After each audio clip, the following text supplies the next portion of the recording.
Boston, January 31st, 2007. It's 8 AM and it's a cold morning. As you make your way to work, something catches your eye. A strange LED sign littered with cables and batteries. Terrified of your recent discovery, you quickly grab your cell phone and dial 911. As you quickly describe the object to the operator, the answer was probably one of the scariest things you could ever hear. The answer, it might be an explosive device. While being a street scenario, this was a reality for a bunch of unfortunate Americans, in an event I like to call the Adult Swim Incident, or better known as the 2007 Boston Mennonite Panic. All kids out of the pool for Adult Swim. All kids out!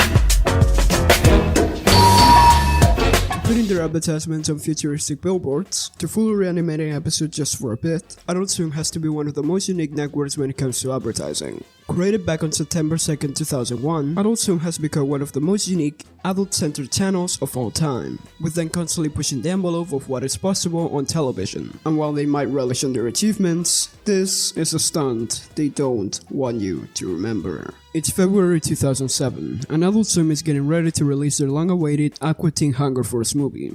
This was Adult Swim's first feature film, and they wanted it to be a special release. And they wanted to make a big advertisement, something that people will remember.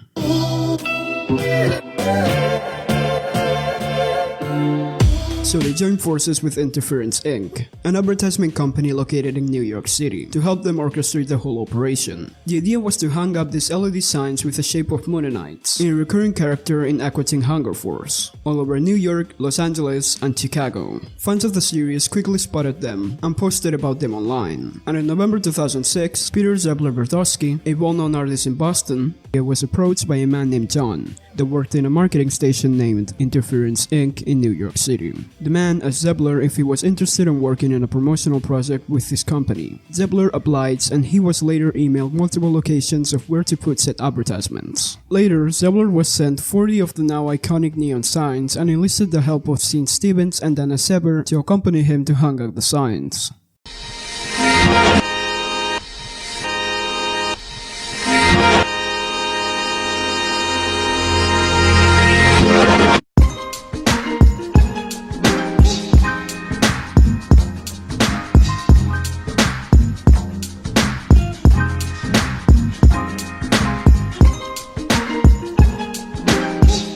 Dubbing it Boston Mission 1, they hung up 20 signs in total in traffic-heavy or popular spots in Boston to catch people's attention. And once Zebbler and Stevens hung up the signs, Dana recorded the mission and sent it back to Interference. And later on January 29, 2007, they were called again to hang up 18 more signs. They were all paid $300 for their contribution.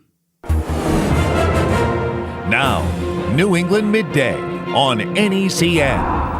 Next on New England Midday, the bomb squad blows up a suspicious device found at an MBTA station in Boston. It all started around 9 a.m. when a passenger aboard an MBTA bus told authorities that she saw a suspicious device attached to a support beam for I-93 northbound. That device and how it got there is now under investigation. But in difference to New York, Chicago, and Los Angeles, most people in Boston did not recognize it, setting the city on an all-time frenzy. Also, this publicity stunt ended up costing, at the time, current Cartoon Network CEO Jim Staples to resign after allowing this to happen under his leadership. 3 bombs were later detonated for precaution, and the public was waiting for an answer. If you watch a couple of videos discussing the events, you've probably heard the phrase, "If you see something, say something." There is a national campaign that raises public awareness of indicators of related crimes. As strange as it may sound, we still have to take into consideration that this happened in 2007. As much as we may joke about 9/11 nowadays, the fear and uncertainty of another attack was something that was really plausible, so the United States government worked as hard as possible to make people aware of it.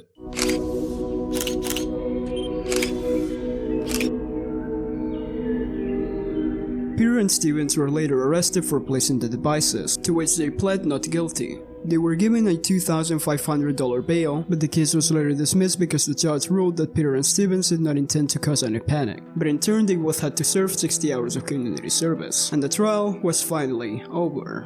As they left the courtroom, they were ambushed by reporters and news cameras asking for their opinions. They had this to say.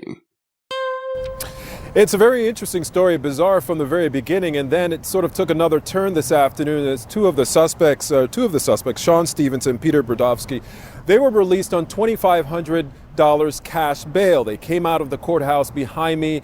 They approached the microphones. Everyone had been waiting to talk to them, and they were going to make a statement. Then they began by saying that the only thing they were going to talk about was hair. One of the young men has dreadlocks. The other one has shorter hair. And now we're playing it up with hair questions and jokes. There is a serious element to what happened yesterday. I was like, the greased up hair, when they actually use grease, and I'm not totally sure where that comes from. Whether or not it's from the 20s or from it's definitely not from the 60s, I don't think. Well, the 60s sort of, we're taking this very seriously. Yeah, please don't interrupt. We will only take hair questions. So just a bizarre press conference, I guess. Continue to throw questions at them. Are they not taking this seriously? These guys are not taking it seriously. Yeah, I really feel like we're not getting the feedback. They respond to the fact that the entire Boston police force was put on alert, that there was a panic in the town, and they continued to discuss afros as well as their dreadlocks. I'm quite enjoying this. Okay, how much did you get paid for this job? I mean, please, guys, I really want to seriously talk about haircuts in the 70s. Their lawyer advised them to not talk about it, so they dodged every question with a conversation about hairstyles in the 70s. Turner Broadcasting ended up having to pay $2 million in damages. And personally, at least to me, I think that the main perpetrator of this story is the media itself, which grossly exaggerated the events tenfold, even though that a lot of people immediately recognized it as an advertising campaign. I was not alarmed at all. I thought that it was some sort of installation piece. I forgot that there was the movie coming out, and I didn't realize that it was part of the marketing campaign. I thought it was all very exciting, and I didn't feel scared at all. I wasn't intimidated. I knew it was a Moonanite. It looked like a cartoon character. It was kind of funny. And yes, Turner Broadcasting could have added something to make it a little bit more obvious, but this doesn't excuse the media for wrongfully vilifying Cartoon Network, even though they didn't have anything to do about it. This also costed the Boston police force reputation, with them becoming a laughingstock. And also, like I already said, causing Jim Staples to resign, with a lot of people crediting his departure as the end of the Cartoon Network, with the kicking of the Cartoon Network real era that at the time ruined the channel's reputation. And when the waters calmed, Peter and Stevens made multiple television appearances, sporting Adult Swim t-shirts and apologizing to the public, while sparking an interesting debate. I believe what I did was completely legal, but I think it raised a lot of really important questions. I think if anything that can be taken away from this case is, what are the root causes of all of the fear in this country? What are the root causes of maybe we should really openly and clearly talk to each other and try to resolve it once and for all, so we can not be afraid for our lives and not look at different packages left on the street and be afraid of. The city said that the shutdown of Boston was an overreaction, with the larger public mocking the events. The bloggers in Boston find a certain amount of humor in this, and there's definitely plenty of humor to be found too, but the more the city insists on prosecuting these guys and putting them on television, the more fodder they're given for the blogosphere. Interference later apologized on their website, and a rough, unfinished episode for Season 5 of Aqua Teen Hunger Force was leaked online in 2015, called Boston, that mocked the events that took place in 2007. Adult Swim ended up not greenlighting the episode because of the way that Boston and its police was portrayed, and especially to not cause any more controversies after all the damage control they had to do with the first one.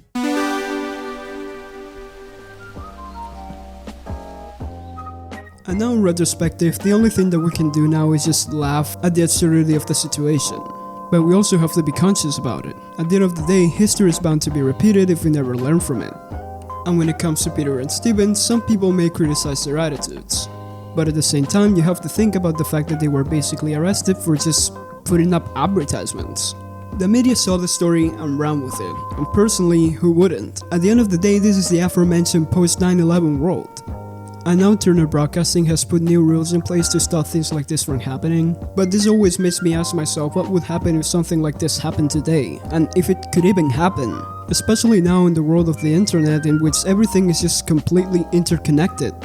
Like the fact that a guy like me who lives in Spain can get news from a guy throwing shit out of a window from a random building in New York is actually crazy to me. Now Peter and Stevens have gone their separate ways, and the story has become a silly anecdote that you can tell people at parties.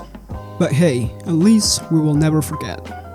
This has been Sunday. Like if you like, dislike if you dislike, follow my Twitter because only like 10 people follow me, and see you in the next one.